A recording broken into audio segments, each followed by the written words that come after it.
minchia, poi ci arriva a casa non è che... Bravo!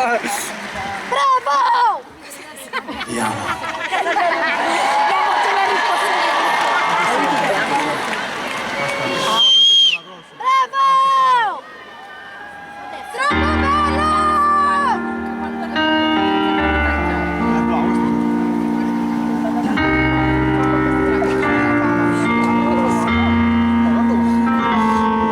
Con te ho creduto alla parola se. Bella questa. 3 vent'anni. Con te ho capito che si può dire. Bravo! Con te ho imparato a ridere e a vivere semplicemente senza capire. E se chiudo gli occhi adesso vedrò come sarà.